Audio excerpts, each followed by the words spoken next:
geometric systems. Okay. Okay. Yes, thank you. I really thank Pau because he did a great job today getting to this example of the sphere, and it's going to be really useful. Okay, today I'm going to take back the point where we were yesterday. Yesterday, this is what we saw. Okay, well, remember that this is our picture. Our conditions are these ones. So we are assuming that we have a symplectic manifold which is pre-quantizable. We are assuming that we have here the line bundle, okay, and we are assuming that we have the real polarization. And at the end of the day, the only thing where we are getting to is to construct indeed this Hilbert space with our data. Okay, what we saw, the summary of the two last classes is the following. We identify Borsommer leaves as the preimage of integral points in the regular case and also in the toric case, because the elements on the boundary were elliptic singularities, elliptic non-degenerate singularities. And then, well, this computation I went pretty fast, but it's going to be a little bit what Pau did today, to do always a change of variables. And then you can think you do this change of variables, but now with polar coordinates. That's the last thing I did. And today, Pau, he proved indeed something I didn't prove. This is very good. He proved the theorem of Sniatyski that you can find a complete version in the slides of yesterday, but this is a part of the slides that I jumped over, and today Pau explained. So he really did the proof of Sniatyski theorem using the shift cohomology computations. And the conclusion is that, well, shift cohomology is something funny if you do it yourself. If you see somebody doing it, it's not so funny. But if you do it yourself, you feel like Indiana Jones with this check approach in which you can jump from one algebraic computation to another algebraic computation, which is local. This is what Pau did this afternoon. And then after some diagram chasing, we didn't have so much of diagram chasing in the examples we saw, but we do have this diagram chasing, for instance, in the proof of the theorems I showed yesterday of foliations, of regular foliations that are complicated. And it's quite fun. Indeed, it's a funny exercise that you can spend quite a lot of time doing this. We also saw, as I said, that elliptic singularities do not contribute to shift cohomology. And today, Pau, he did a marvelous job because he introduced spheres with area forms going to infinity. What's that? He called that B-symplectic manifolds. Imagine that you have a chewing gum and that you have a sphere made of chewing gum. Okay, and now you want to stretch it out. When you stretch it out, because it's done of chewing gum, the area goes to infinity. And these are models that are very good to talk about manifolds with boundary when the boundary goes to infinity. And the language was introduced, indeed, the language, the calculus behind these forms was introduced by Richard Melrose in the proof of Patoli-Singer theorem, which is a conceptual proof in which he just followed the Atiyah-Singer proof, but he changed the elements in the proof. So instead of working with differential forms, you enlarge the admissible differential forms by adding these log terms that we already saw in the talk of forms. So let's go on. We need to go on. Okay, we did the regular case, done. Elliptic case, done. Today we need to talk about singular. We need to talk about hyperbolic and focus. Okay, these are singularities. Well, these are the local models. These are the Morse theory that you have for these kind of structures. You can imagine that you have a symplectic Morse theory, so you have simultaneous normal form for the symplectic form and for your the foliation given by your integrable system, where you also have a regular part. So this is, I want to insist that this is not only local, this is semi-local, as Pau mentioned, because it works in a neighborhood of the orbit. And when I say orbit, I mean, as I said it yesterday, orbit of the distribution generated by the Hamiltonian vector fields. That for in the case in which the dimension of the leaves you also have another foliation, which is the one given by the moment map associated to your integrable system. Then what happens is that for Lagrangian leaves, the orbit, if you assume that the level sets are connected, the orbit are going to be the same, and the level sets are connected. This is indeed the theorem of Liouville, okay? And what happens with the singularities? In the singular case, the vibration does no longer coincide in general with the orbits. So these are two different foliations, and in general, you can say a lot symplectically about the orbit case, but not about the vibration case. That's a very difficult problem, still nowadays. Still, with this idea of quantization from local to global, you can really compute, you can really do global computations, even if you don't have global symplectic classification theorem. This is one of the advantages of our point of view. So let's go on let's consider the hyperbolic case first, and let's do the two-dimensional case. It turns out that thanks to this Knuth decomposition formula, you can try to work like a puzzle, okay? And then thanks to Knuth formula, it's enough to deal with these objects separately. So if you have an hyperbolic singularity, it's convenient. Then I'm going to assume that this would be an hyperbolic singularity here, okay? And what's this picture? This picture is a neighborhood. So here you have the leaf, and the orbit would be just a point, okay? And well, the symplectic classification indeed in the neighborhood of the leaf, this is something that in dimension 2 is well understood since long time ago. And Toulet did her thesis on the symplectic classification of these objects.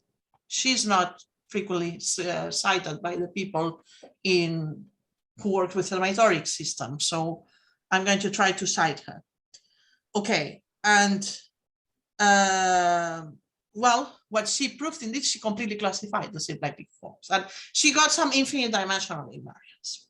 Here we also are going to get some infinite dimensional invariants, but are of different type, because here we are going to fix the symplectic form, okay? And then in a neighborhood of this point, thanks to the previous theorem, in a neighborhood of an orbit, we can assume that your symplectic form is the standard one. And then it's convenient to take as Liouville one form, this form, in order to make computations. Then one theorem we proved, and this is something we did with Hamilton,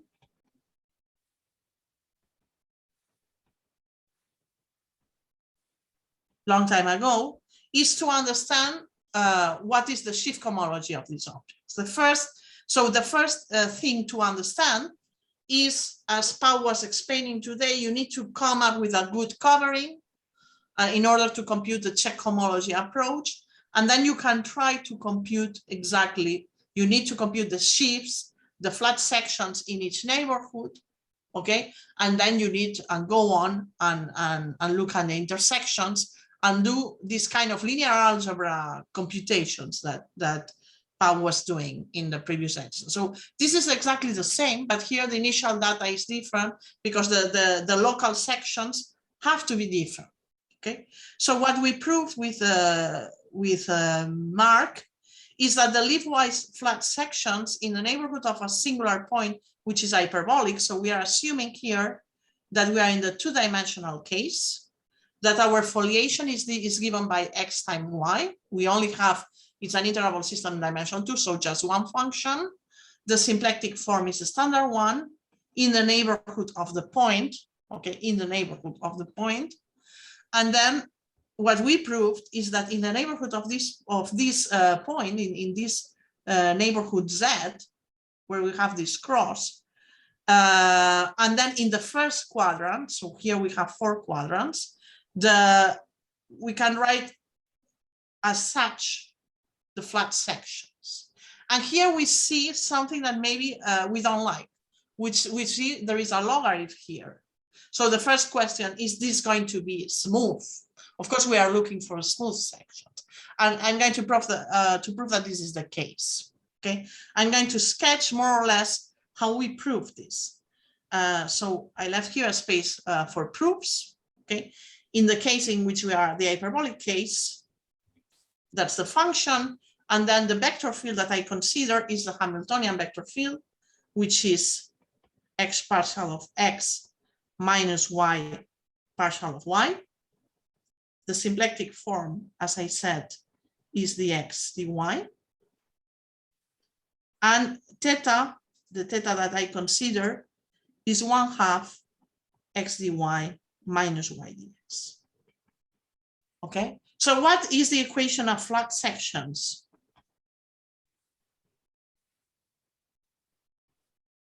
The equation of flat sections, remember, is that if I have a section, I say that the covariant derivative is going to be the derivative with respect to this section minus I, the pair of the connection one form with the vector field applied to sigma, to the section.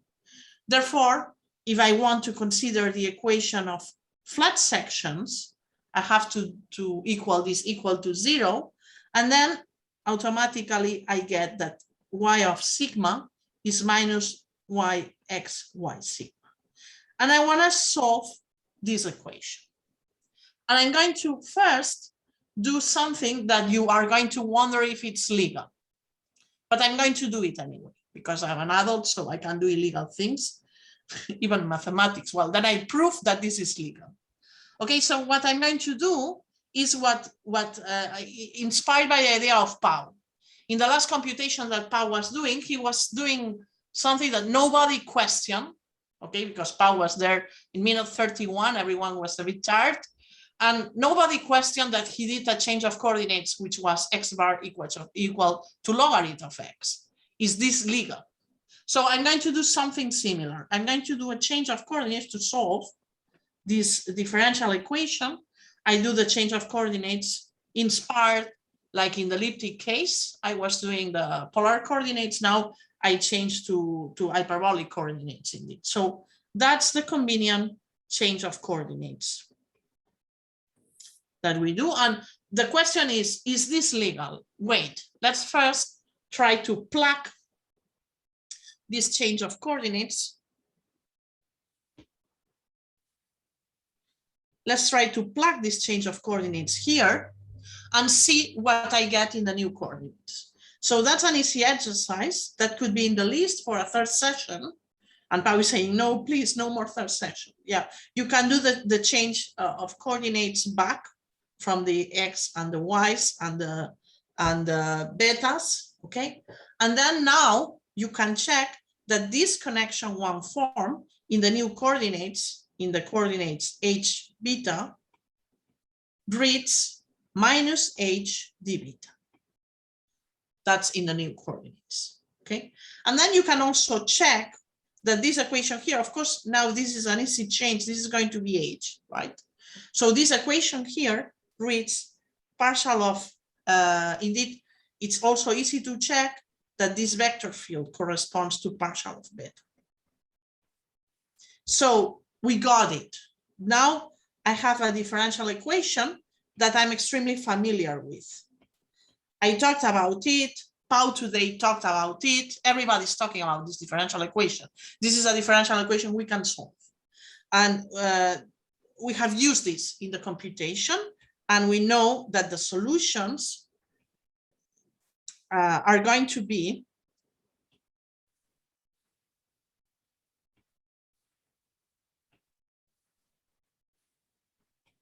of this sort. Have to have a function that depends on h. And so this is quite like the same computation we are doing once and again, but okay, we are doing something that maybe it's not legal. We are doing a change of coordinates that is not as smooth, okay?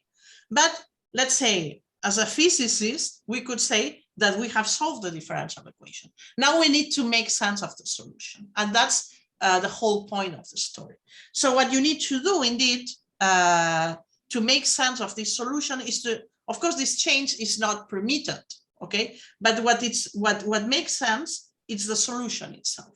This change is not smooth, but the solution itself is smooth, and that's the big miracle.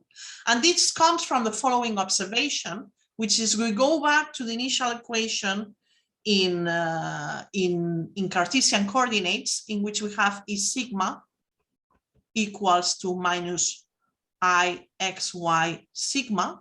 Okay, and what is sigma? Sigma is a section of the bundle, of our line bundle. So sigma is a complex valued form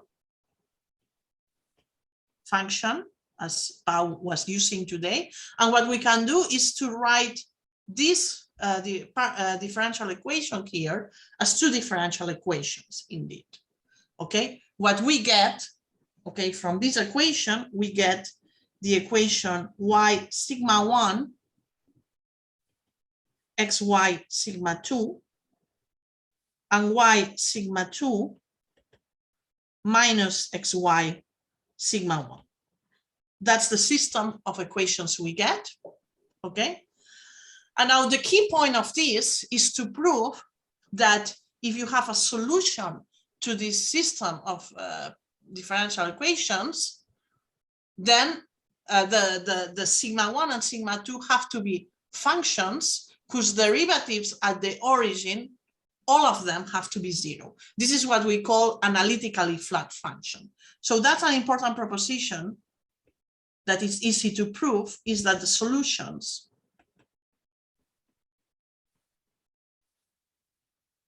are analytically flat. Analytically flat in the sense of Borel. This means all the partial derivatives of the solutions have to be, I'll have to do this bigger.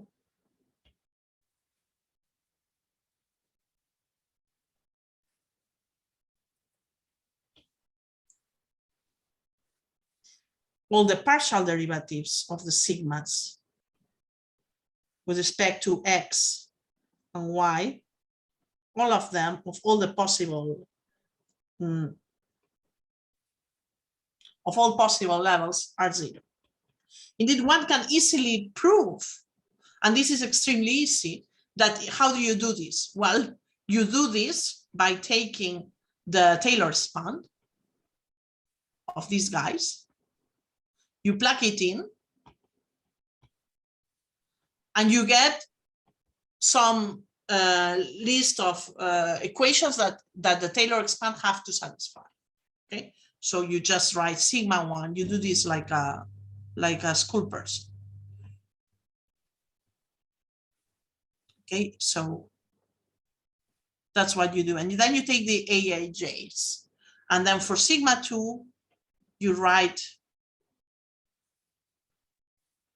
BIJs, XI, YJ, and you plug it there. Okay, and then what you get is a system of recursive equations. Okay, that you have a relation between the A's and the B's that take you to subindexes that are negative. Therefore, you get that all of them vanish. Okay, once you know that all the derivatives vanish, is now when you go and you make sense of this expression. Indeed, you can then prove, and that's a lemma in our paper, that if you have a function, a complex valued function that is analytically flat, you can always write it like that. But you write it like that with an A, it's a function that may be different on each different quadrant. So A2, A3, A4. So you have a system of functions, and all these functions are functions of H, but they are flat. And indeed, they are analytically flat, not only in X and Y, they are flat in the new function X times Y.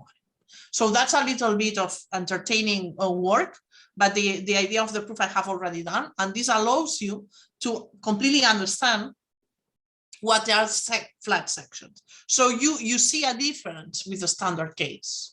And the difference is that now you know that you have additional information about this function. This is something we didn't have in the regular case. You know that these functions here have to be functions that have to be analytically flat. And that's a strong constraint that you have in your problem. Because of this flatness condition and all it implies okay, that when we work with this, if you take a particular Taylor expand, okay, then because of Borel theorem, you can come up with a function with such an expand, then the difference is going to be a flat function, analytically flat, so all partial derivatives equal to 0. Therefore, you are all the time playing with these flat functions that you need to be able to integrate and write as such. Otherwise, you are not able to completely prove that this is a correct solution. Okay, so the conclusion is that this is a correct solution. We have done this formally, but it works. Okay, it works and it requires a little bit of analysis, very basic analysis. But this is something we proved, and like these flat functions are not only around in the computation of sections, but they are also reflected in the shift computation. Why is so? Because essentially, as we saw today in Pau's class, you have to come up with a covering, okay? Take a section, see what happens in the intersection, and work out. Essentially, when you go from here to here, what you are doing with these funny exponentials that we were seeing in the matrix, indeed is that what you are doing is a parallel transport. You can interpret all your computations geometrically if you want, but you have this sort of matrices. And what happens is that here you start with these 4 functions that are flat in the neighborhood of 0. And because of the topology of your form, you end up with 2 of them, because this one is going to be related to this one, and this one is related to this one because of the computations that relate these neighborhoods, okay, the computations of shift cohomology.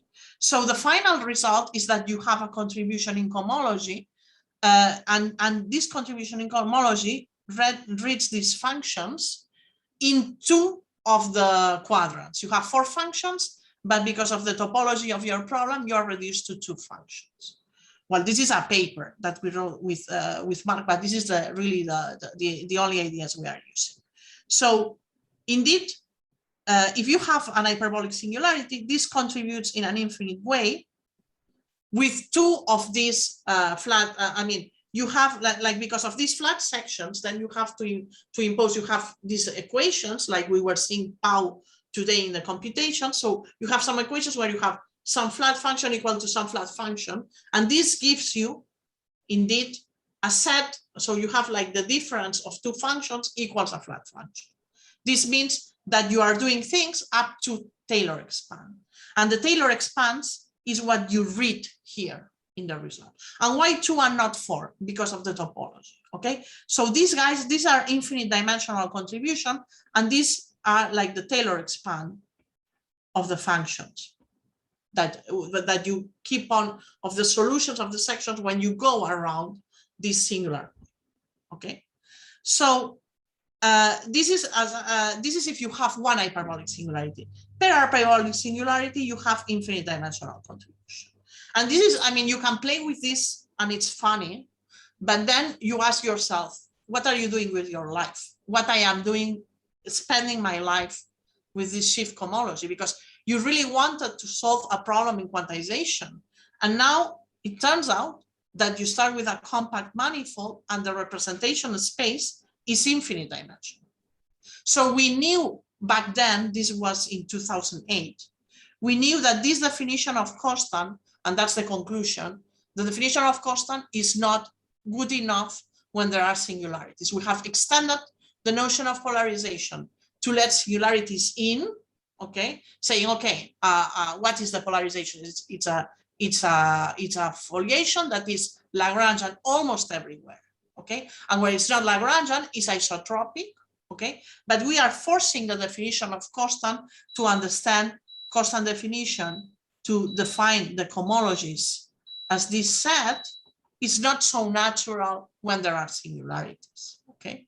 In any case, I want to say that it's still natural in some cases that like the Keller, for instance, the Keller case is a dream case because everything works well and things do not depend on informations.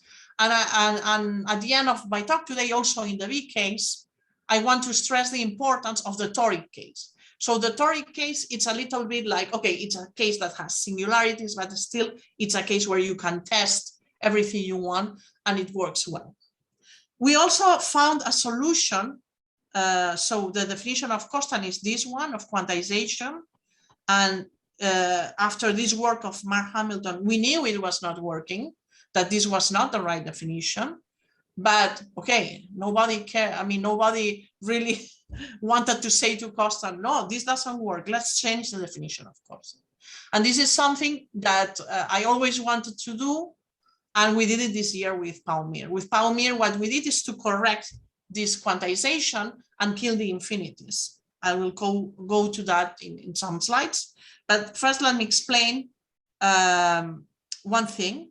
So if I have a surface, for instance, with an integrable system with only non-degenerate singularities, what we have found is like that if it's a surface, it can only be elliptic singularities. So you may have some points where the model is elliptic, and you may have some points where the model is hyperbolic. Okay, and then you can work around. We learned from this game of shift cohomology. It's a weak game that if you have local information, that's enough to compute globally. And then what happens is that this is the outcome of this observation. What you do is you count the number of hyperbolic singularities. It doesn't matter if this point is Bohr-Sommerfeld or not. The contribution in cohomology is of this sort. And then you count also the regular Bohr-Sommerfeld leaves, because we know elliptic singularities, we learned this from Mark Hamilton, don't show up in the computation. Okay, so that's the recipe you get for surfaces. And now, so a natural question, how bad is this model? I'm already saying it, it's bad, because you have a compact manifold, and as a representation space, I'm giving you an infinite dimensional representation space. So the best I can do is to throw away and start from zero. But we mathematicians still stick away for a while. And well, let's ask ourselves, well, okay, you have these infinities, but how bad is it? Do you have a dependency in terms of the polarization? The answer is yes, of course. Take this nice picture. It's nice because I didn't do it. It's a picture of the rigid body, and indeed it's something that was given to us by Marsden. This is the same picture that he has in his book with Ratu on symmetry. And we asked him for the picture because it's impossible to do such a nice picture. This corresponds to the reduction of the Euler equations to a sphere, okay? And then what's nice about this example is that you have two hyperbolic singularities.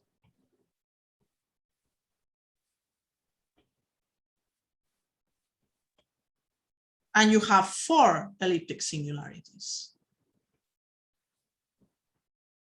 That's what you have. So let's say these are non-degenerate singularities, but appear in nature like naturally in this example. And this, of course, doesn't contradict Euler's formula for the sphere. Okay, this matches Euler's formula for the sphere, because if I subtract, the difference is 2. So I'm in peace.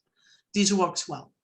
Well, for this example, now we know we can easily compute the quantization because we have this formula. We know that we just need to count the hyperbolic singularities. Okay, there are 2, and for each of the hyperbolic singularities, I have 2 infinities. Okay, therefore I have 4 infinities. Oh my God. And then I have these contributions coming. Sorry, these nice pictures that I didn't want to show yet. Okay, and then you have these contributions that come from regular Bohr-Sommerfeld leaves, and we know that elliptic singularities don't count. So we have infinite dimensional quantization model for the sphere. But can any of you tell me a finite dimensional model for the sphere with a different polarization? This is a question for the audience.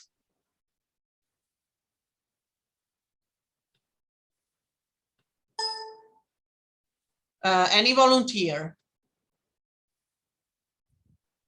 What about Kähler? Yeah, exactly. Well, what about Kähler? What about the easiest possible foliation, right? What is the easiest possible one on a sphere? Who's talking? Okay, I'm going to die. Who was talking? I don't see you, sorry. That's the problem. Who is talking? Martin, is it you? Yeah. Okay. So you are saying, let's take a foliation by circles. That's the one you want? You want a real foliation. Otherwise, I would have said the Kähler foliation. Yeah, but keep your forces to the end. I'll talk about Kähler at the end of the slides. But keep your forces for that minute. Let's take a real polarization. I'm going to take the simplest one, the one by foliations. So H equal, so I take a height. This is the height function, and I take height equal to constant, which is toric. This is a toric foliation, okay? Because, well, this is one of the examples I had close to the Dolsan theorem. The height is the moment map, okay? And then here, I completely understand what is the quantization of this, because this is toric, right? So what is the quantization of this? Martin, can you help me? Or somebody else? You can choose, I mean, I could choose, I could say one of my students, but this is very cruel. Anyone who tells me what is the quantization in the toric case? Camilo, are you around? Let me see. Participants. It's hard for me to see the participants when I'm sharing. People are maybe not listening. Alfonso Tortorella is there. Anastasia. It's just one because it's the orbit on 0. Well, depends on. Okay, who's talking? Miquel, Cueca. Who? Miquel. ¿Te recordes de mí o no? Qui ets? Soy Miquel. Ah, Miquel. Ah, vale, on estàs? Estàs a Freiburg? No, well, ara sí, ara estic a Freiburg. Okay, so Miquel is talking to me in Catalan. That's nice. But what is the quantization of this? So I need to count One Bohr-Sommerfeld. So if the height is 1, is I 0. have to assume that the height is to be a bit rich, that this is an interval from 0 to 3. Okay, let's assume this. Okay. Then we have 2. Yeah. Then we have 2. Very good. So Miquel is telling me that I take the pre-image of the integral points here. Oh, Miquel talks to me, and out of the sudden I do a Catalan flag. Okay, I didn't mean to. But okay, in yellow we have the Bohr-Sommerfeld leaves that are the ones that correspond to integral points on the lattice. Okay, remember, this is what we get always in the toric case. So thanks, Miquel, that was brilliant. So in particular, I have that this is a representation. I have 2 Bohr-Sommerfelds that are regular. These 2 ones are singular, so they don't count. And then I have that this is my representation space. So I have, for the same manifold, different polarizations with a finite dimensional representation space. In particular, I have this model has a strong dependence on the polarization. So this is exactly what I'm saying here. The rotations of the sphere is this example that I'm drawing. Okay, this example that Miquel is explaining us. Okay, perfect. So I'm sorry because I don't see you. So when you talk, maybe it's better that you identify, because if I'm not, when I'm sharing the screen, I cannot see all the participants, only the ones who have the camera on. Okay, good. So let's go on. So we know this, and now we could just stop and say, this is not a good quantization, but we decided to go a bit farther. What I'm going to do now is consider the case of K3. K3 is a nice object that is appearing also in Hattori's lectures tomorrow, okay? And one of the nice things that K3 has is that it's hyperkähler. So it's more than Kähler, it's hyperkähler. So I think this will please Martin Bordeman quite a lot. So what I'm going to do for you now is to play a little bit with delts and polytopes because it's the last day. It's good to play with delts and polytopes. I was explaining you that it's possible. So here, who tells me what is the manifold that corresponds to this delts and polytope? What is the manifold? This is a triangle. Who answers the question? Pau. Maybe I shouldn't. This is just for trampa. This is just using Catalan people in the audience. So Pau, what is the manifold that corresponds to the case of the triangle? We saw this with respect to the delts and correspondence. You are muted, Pau.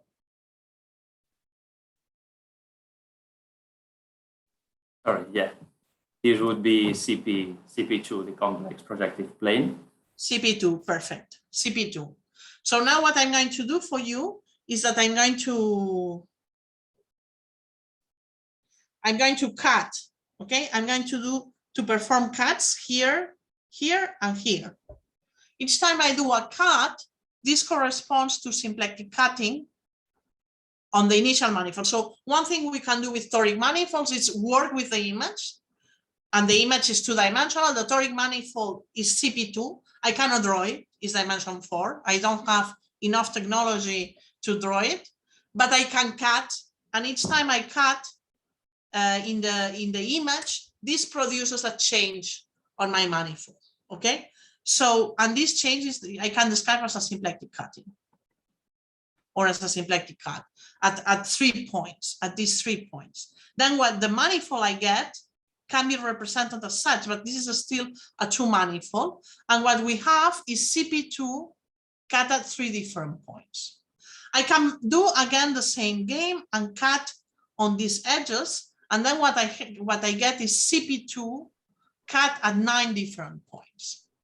Why I'm doing this? I'm playing with toric manifolds. All these are toric manifolds, and I'm playing with the rule of toric manifolds, which tell me that if you are performing cuts on your delts and polytope, you are legal. This is going to do a change on your toric manifold. So over this two-dimensional manifold, I have a toric manifold. And what I am considering this, because I need to deal with focus-focus singularities, okay? A nice way to introduce focus-focus singularities is this example. K3 has focus-focus singularities, but still we are not in K3. We're still, the only thing we have so far is toric, and is CP2 cut at 9 different points. But now what I'm going to do is something that my nature obliges me to do, which is I'm gonna push these green points here on the boundary inside. I'm going to push them inside. And this idea of pushing these points inside is known in the symplectic topology as nodal trading, and this was introduced by Margaret Symington. So Margaret Symington, let me use this one, is the one who introduced this operation. This was then also used by Sung in one of his papers. And then, as always, many people attribute this to Sung. But then Margaret Symington, I must say, is the first one to use this. And this is nodal trading. This is the game of pushing in elliptic points. And these elliptic points are transformed into focus-focus singularities. Okay? And now the fun continues, because the next thing you do, now you have a disk, two-dimensional, with some points inside. And the next thing you do is to glue, because you can do the following. You can glue 2 of these disks. And then what you get is a sphere. Okay? And this glue is not any glue. You do a Gomf symplectic sum. And again, this symplectic sum is producing some change on your manifold. And this change, the outcome of this change is this is that you are adding up these 2 disks along a 2 torus. You are gluing these two disks along a two torus. So, okay, sorry. The disks are, what you are gluing is this CP2 blowed up at 9 points along a torus, okay? But what you see down, because K3 is a vibration over S2, okay? This is therefore an example of one of these vibrations when this has singularities, but we could get regular vibrations of this sort over S2. So this is an example where this description of Guilhem and Stenberg in terms of the Bohr-Sommerfeld leaf still applies, even if you cannot talk about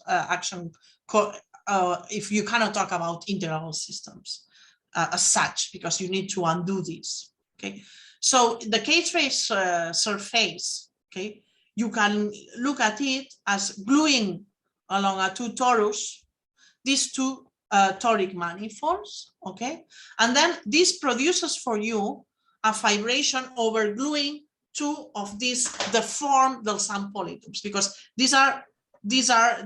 you are pushing in these focus singularities, and then you glue things, okay, and this produces for you.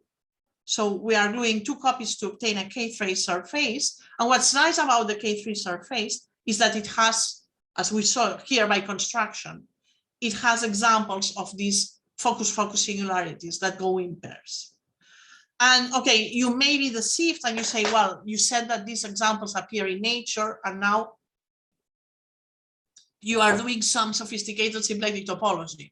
Let me go back to nature. Let's talk about the spin system.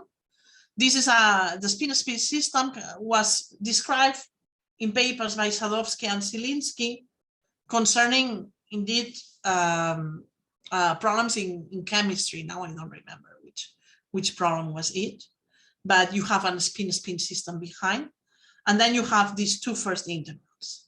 Okay, this would be an example of focus type singularity, and then you get this. You can understand this spin system indeed from another toric manifold that you know very well, which is the one that corresponds to a square.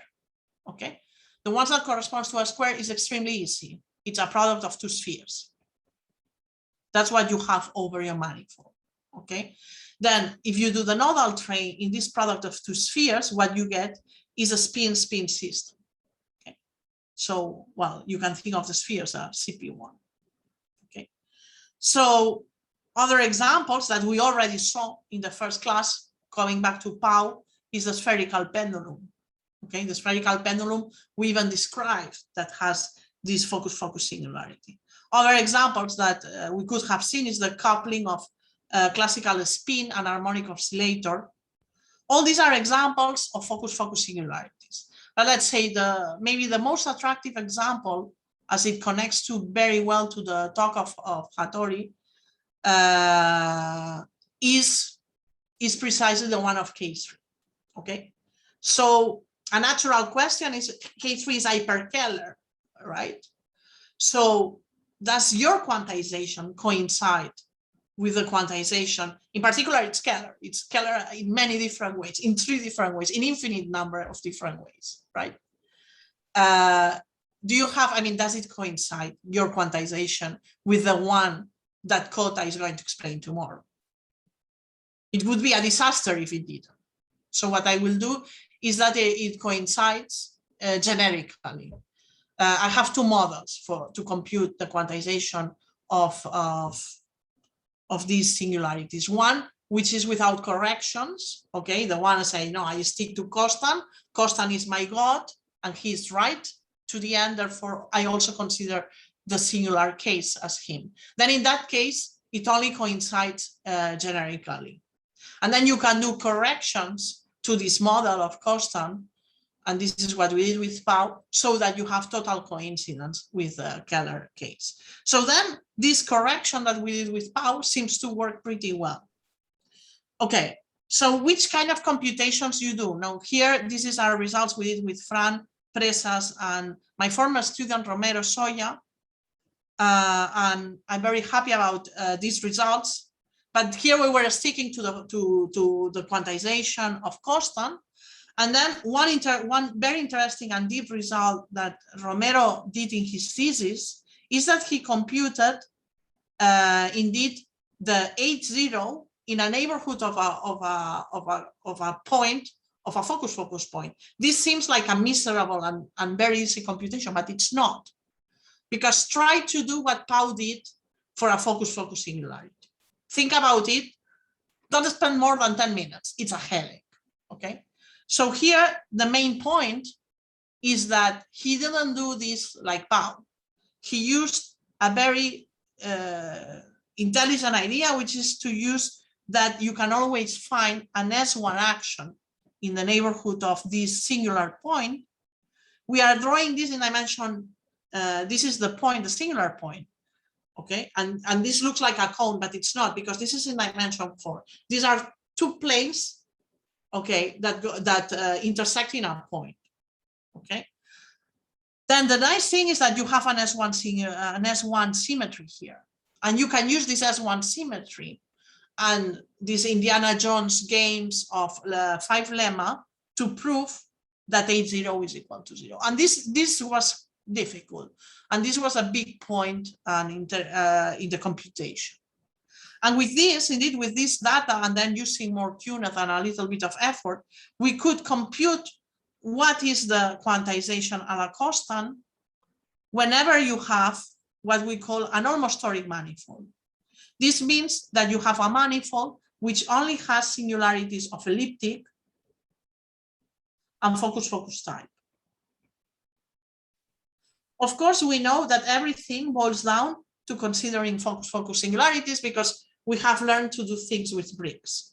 So of course you expect to have this contribution from regular Bohr-Sommerfeld leaves. But what you didn't expect, but you get, is infinite dimensional contribution for each Bohr-Sommerfeld leaves.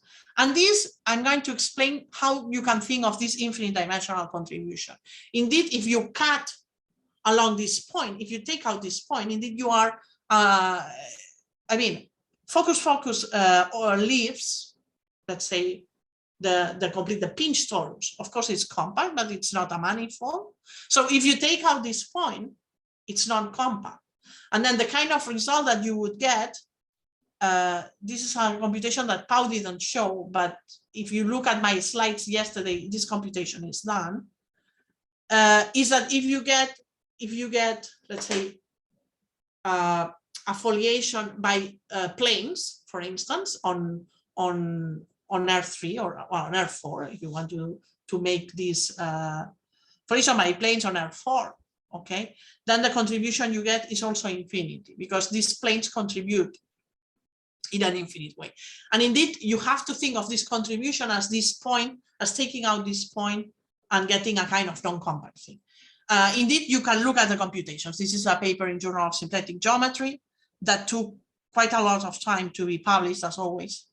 And indeed, one interesting thing that happened between the moment we got the paper accepted and the moment the paper was published is that we got an email of a collaborator of Kota, of a former student, I don't know, of Kota, of some of your colleagues. Her name is Makuyo Yamashita. And Makuyo Yamashita sent us an email because she was looking at this computation of K3. And we were comparing with, in the initial paper, in the one that was posted on the archive, we were comparing with Keller quantization. And indeed, we made an error in the computation. And she spotted and she wrote to us, and she was very kind, because thanks to her, we realized that, wow, it coincides in a generic case with the Keller quantization. And let me explain this to you now. Let me talk about the real geometric quantization of a K3 surface, and let me compare this to the Keller quantization. Okay, so if I take a K3 surface, and here I'm already looking at the base, I'm playing like people working with toric manifolds. Over this, I have a 4-dimensional manifold, but I look at the base because at the base I have everything. In the points that are in black, okay, are regular Bohr-Sommerfeld leaves. The leaves that are in red and in blue, they are new focus singularities. So what happens is that you compute, okay, and you get a total contribution of 26 regular Bohr-Sommerfelds here, okay? And then you may get up to 24 Bohr-Sommerfeld focus fibers. This depends, because you may when you do this trick of the nodal trait, okay, you can put this focus in an integral point, and then automatically you are identifying this focus with a Bohr-Sommerfeld leaf, or you can strictly deform a little bit your nodal trait, and then you don't have this focus singularity. So let's say if one of these Bohr-Sommerfeld leaves is not focus, it means that it's regular, and then you gain 1 point. So for each focus fiber that you lose, you gain a regular focus up to the total count. Now imagine that you don't have any of the focus. Then you would have, this would be the generic case. Then you would get a total of 15, okay, in this way. Maybe this is a bit artificial, but well, that's what we got. And thanks to Makuyo Yamashita for her correction. And well, indeed, let's look at the Keller quantization of K3. Maybe tomorrow we see the same computation, or maybe done in a different way, probably much better than I do, because I am not very good in algebraic geometry. So here I need to compute the H0. I need to compute the holomorphic sections, as Professor Hattori is explaining us. And this is the pairing of the Chern class with itself plus 2. So I can compute, now we are clever, we identified yesterday the Chern class, the first Chern class, using the curvature of omega. And if we take the intersection of the Chern class with itself, this is exactly the volume, the symplectic volume of K3. That's exactly what we can compute. And this is easy to compute. Why? Because we have this decomposition of K3 from toric manifolds gluing along T2, okay? And thanks to this, we can easily compute here this as 1/2. This computation comes from this decomposition here, indeed, from the decomposition that we get here, in which we can compute this as 1/2 of this volume here, okay, which is 2 times 24. Therefore, we get the total sum gives me 50. So the quantization, the Keller quantization of K3 is finite dimensional, good, and of dimension 50. And the previous model that we gave, the constant model, coincides with this model as long as we kill this focus, as we displace these focus singularities so they are not lying on the lattice. Okay, Eva, do you have some other way to save this picture and make it coincide with Keller quantization? And that's something that we did this year with Pau. What we found is a way to correct constant model in the singular case, and it's possible to correct with 2 basic ideas. In the hyperbolic case, sorry. In the hyperbolic case, what we do is to consider the sheaf of analytic sections.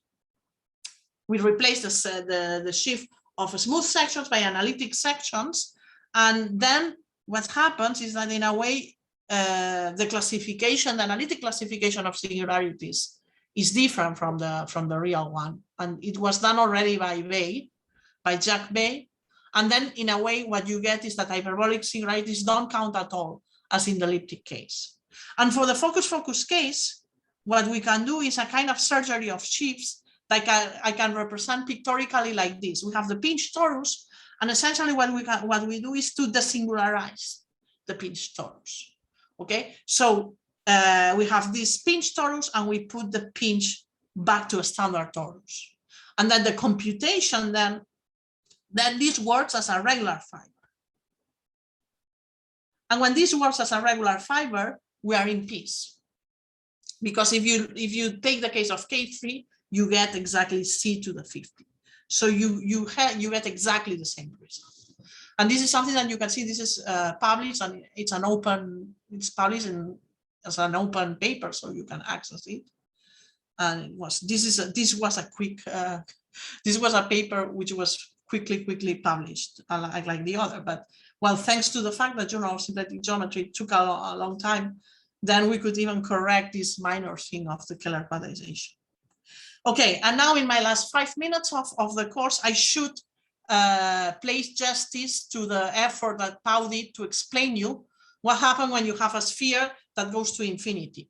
Why should a sphere go to infinity? Think of that you have a chewing gum and you extend your chewing gum to infinity.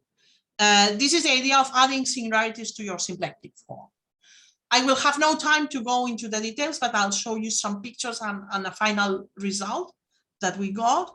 But why are we interested in those singularities? Well, as I said, this appears in the study. This is something I already said in the study of symplectic manifolds with boundary, and they are indeed also implicit in some work of Nest and Segan when considering the formation quantization of manifolds with boundary. This is also an important reference. Okay, this wants to jump. And well, another motivation is that these singularities appear naturally from regularization transformation in celestial mechanics. And indeed, thanks to this, with a former student of mine, Cedric Combs, we could find a new collection of periodic orbits in the restricted three-body problem. And well, that's my favorite one. Why not? Why shouldn't we consider singularities? Because naturally, if you are away, let's say from the first case that you want to be away from the symplectic case, would be to have a manifold that is symplectic everywhere except for an hypersurface. And that's what this example that Pau was computing gives to us. There is a whole world. Of course, I don't have time. I have 3 minutes. So I will not even give the definition of a bisymplectic manifold. As you see, I was optimistic and I prepared some slides that you can find. But let me see that the toric case here, we completely understand the toric case, the existence of action angle coordinates, we completely understand.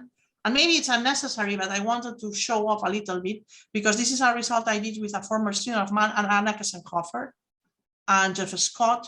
And now Anna Kessenhofer is a famous person because she won the gold medal in the 25th of July in the Tokyo Games. So I want to show off a little bit and said she was my former PhD student.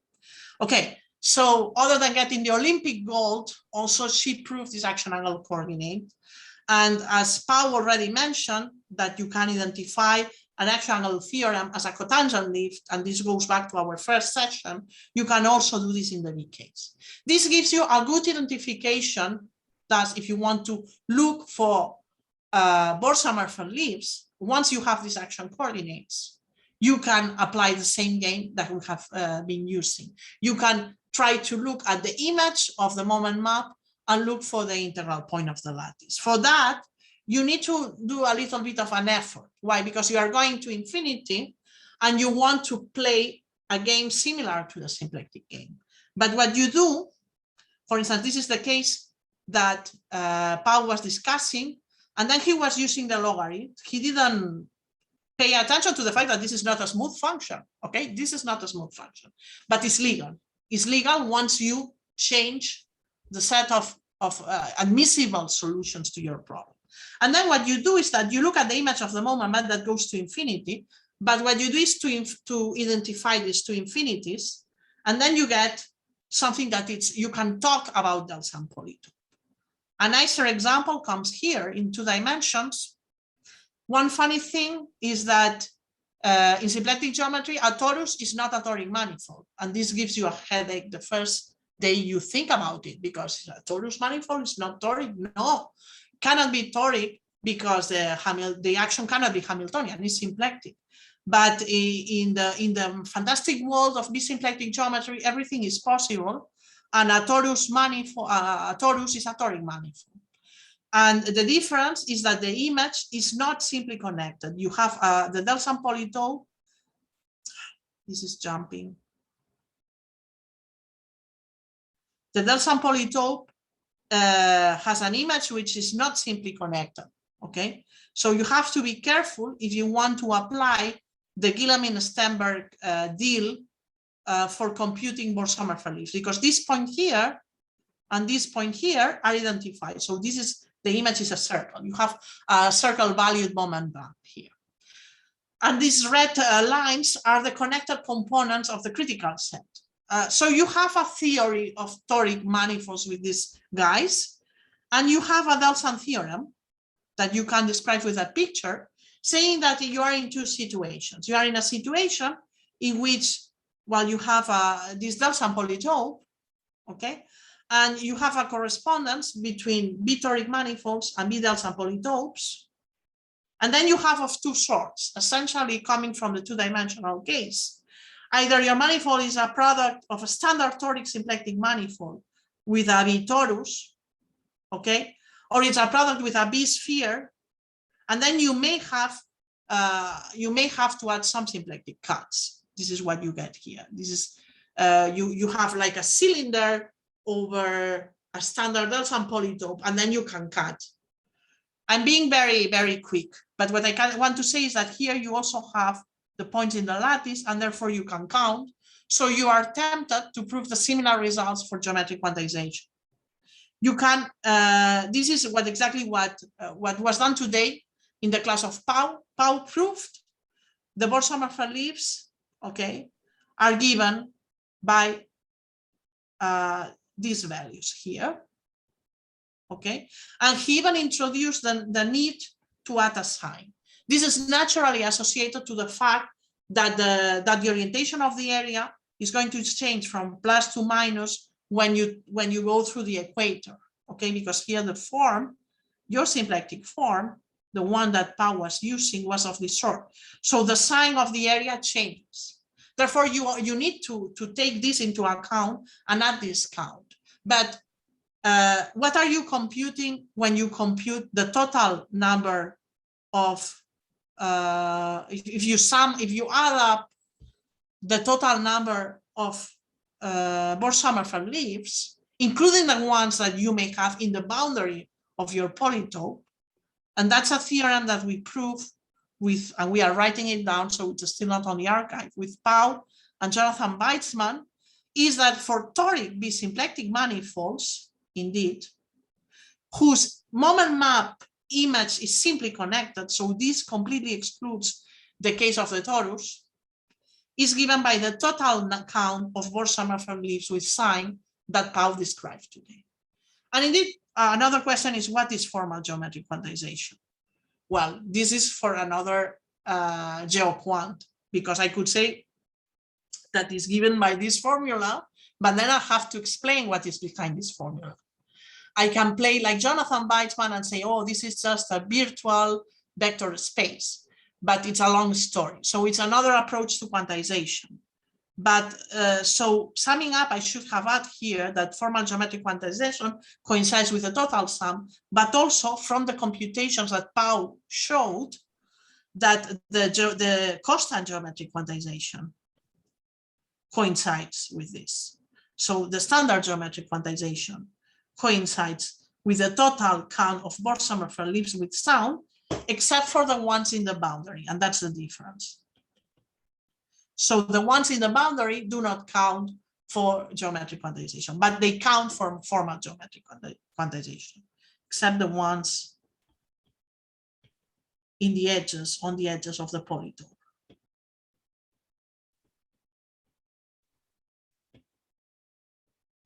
And this is the end of my story. This is the end of my mini course. And of course, this part indeed belongs to, this would be another talk. So I will not extend, but say that there is a lot of work here still to be done to understand, let's say, cost and legacy. How do you match cost and legacy, for instance, with the index formula and these kind of things? And we are working on that with Pau. And I think I'm going to stop here.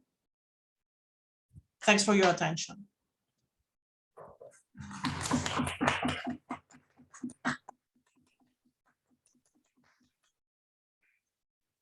Yeah, thank you very much for the wonderful talk. Are there any questions?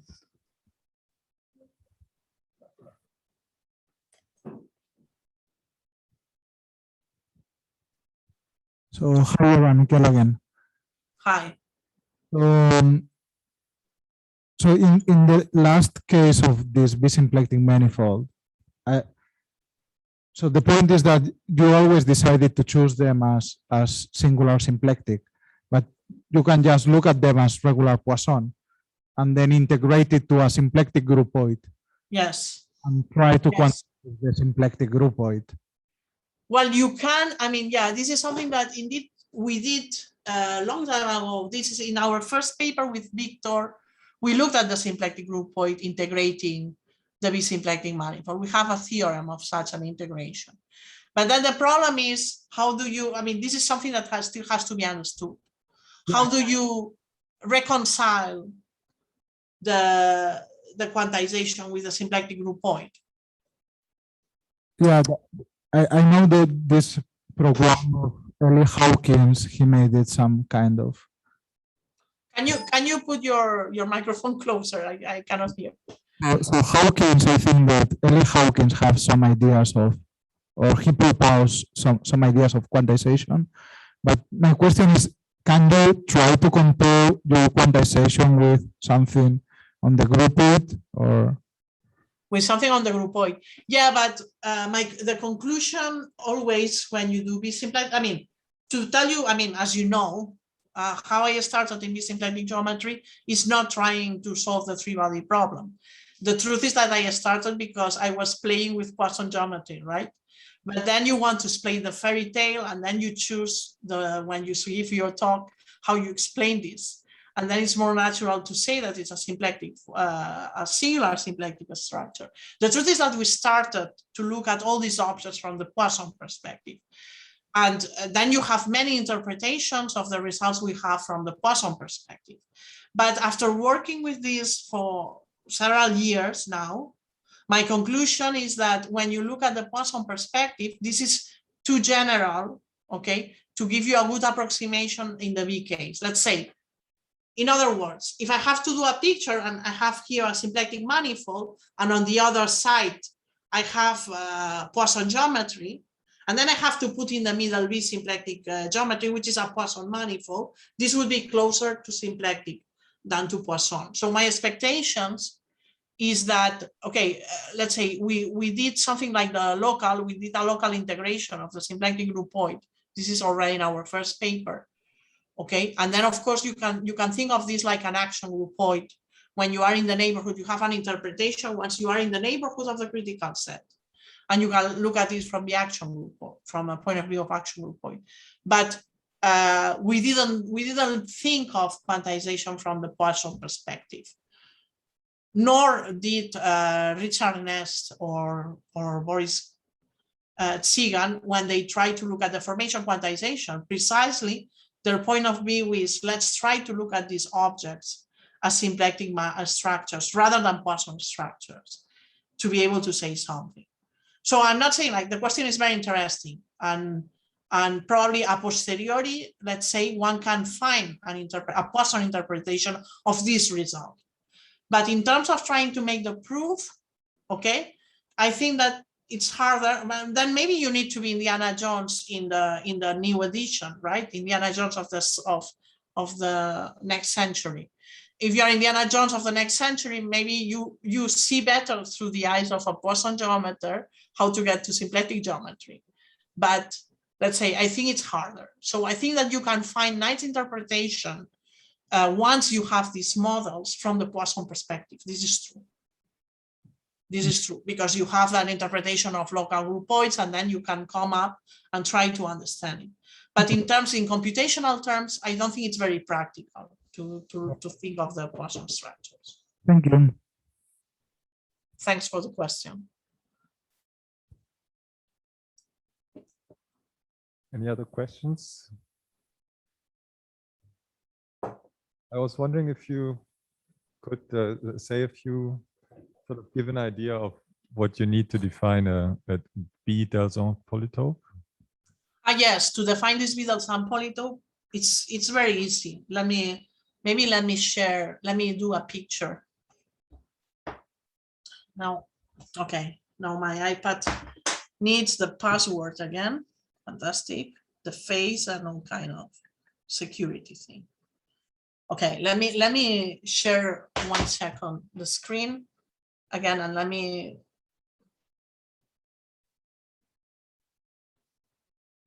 Okay. Let me write, maybe it's going to be better.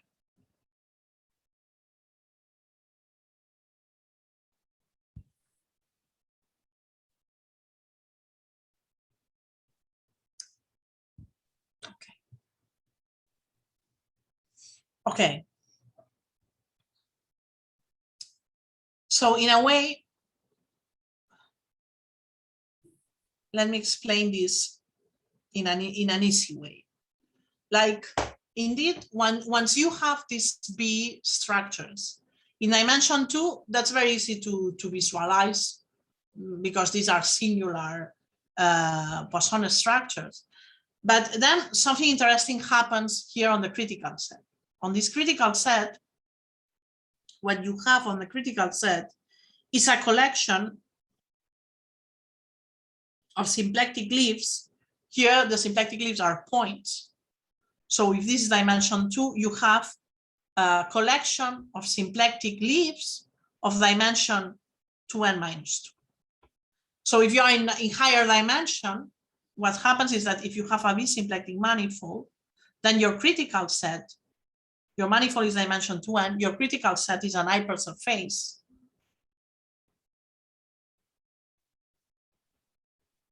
Has dimension 2n minus 1. Okay, and then what happens, what turns out is that this manifold is, as it happens in this case, that you even don't think about this because you have your form, your Poisson structure vanishes there. Now I think of Poisson structure. Therefore, you don't think about this, but the fact that the Poisson structure vanishes tells you that you have symplectic leaves that are points. And here in higher dimension, what you have is a foliation of codimension 1, which has a vector field which is transverse to this foliation and which is Poisson. And this indeed is telling you a lot of things about this codimension 1 foliation. It's completely classifying it. Indeed, it's a mapping torus what you have.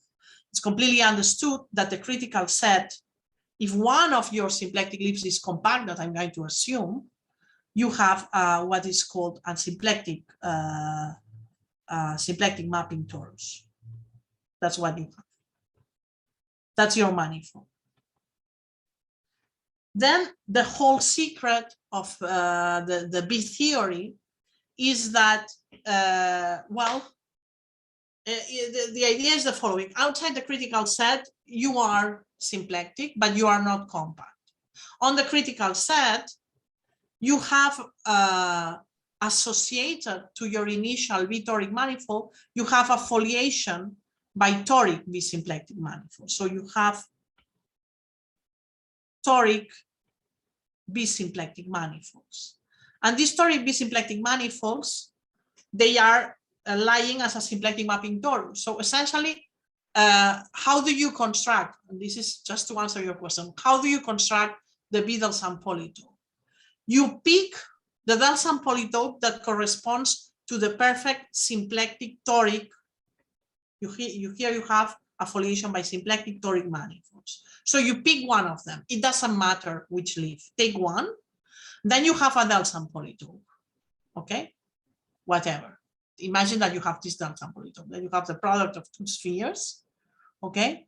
And now what's going to be your B Delsam polytope is going to be just locally, because you have some local theorem, you can prove that locally this manifold is a kind of cylinder over your standard polytope.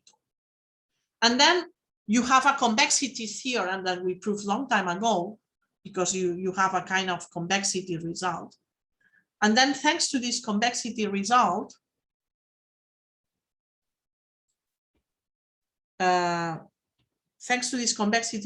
you can globalize this model. You can make it global because you have, let's say you have like a model that works by pieces. You have a model that you understand. Well, this is resisting, no? I don't know. Okay, I understand what I'm doing. Like I'm left-handed. That's the problem. Okay, let me write wherever. I was saying that I have a delta and polytope, and then the model. I have a way to understand what happens in a neighborhood of the critical leaf, and then I know that the delta and polytope behaves like a cylinder over the delta and polytope in one of the symplectic leaf. And then you need to extend this globally, but you also have, you know, that you have a convexity result. So what you do is to piece off to do a symplectic, so you have your manifold with the critical set. And what you do is to say that this is the delta and polytope associated to a neighborhood. And then what you associate to the rest is that you understand this in terms of symplectic cutting. So you have like some semi-local information that you need to glue, but you have a global result of convexity. And this global result of convexity is what tells you that indeed, at the end of the day, you have, let's assume that you are not in the case in which you may have a circle valued moment map. Then the only thing you can do is to go out of the neighborhood, and because of the convexity result, you cannot do this. So your polytope needs to keep being convex. So the only possible result is that you have a cylinder over a delta and a honest delta and polytope. And then the only thing you can do is to have some symplectic cut at the end. So you completely classify this thanks to the knowledge that you have in symplectic geometry. I see. Does this answer your question? Yeah, thank you. Thank you. So then you can count again the critical, then what I'm saying from the point of view of quantization is that the points that are integral points are the Bohr-Sommerfeld leaves. And this is exactly the formal geometric quantization that I didn't of course, I didn't give the definition today, but this is a classical result. And then in the formal case, you also count the ones in the boundary. But with these guys, it's so easy to describe that you can go on and do perform the constant point of view and compute the sheaf approach. And this is something that we are writing now with Pau. So you can do the whole sheaf theoretical approach. And then what you get is that you count just the points inside. But let's say the conclusion is that in the toric case, the definition of constant works almost like the definition of formal geometric quantization. So essentially you prove formal geometric quantization equals constant geometric quantization. Equals scalar quantization, whatever that is. Let's say for the ones like, well, this is still we didn't prove, Pau. I shouldn't explain any lie. We didn't jump on the B Keller case yet, but we should. Okay, thank you. Are there any further questions? If not, then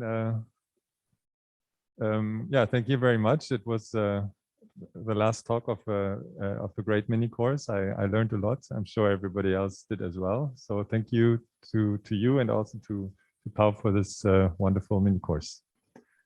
Thank you. Yeah, one thing I forgot to say is that this business of, let's say, the formal quantization business in general, not necessarily in the toric case, this is something we do with Victor, and we already know beforehand that it's finite dimensional. This is good news. So the only thing we are doing now is understanding exactly what is the relation to the polytopes with this last result. So thanks everyone for your attention. I'm sorry if I was a bit, I always went over time. I'm very sorry. It's my personal way of always doing over time. I'm sorry. No, so if you have further questions, feel free to send me emails and so on. Okay. Thank you for your attention. Thank you.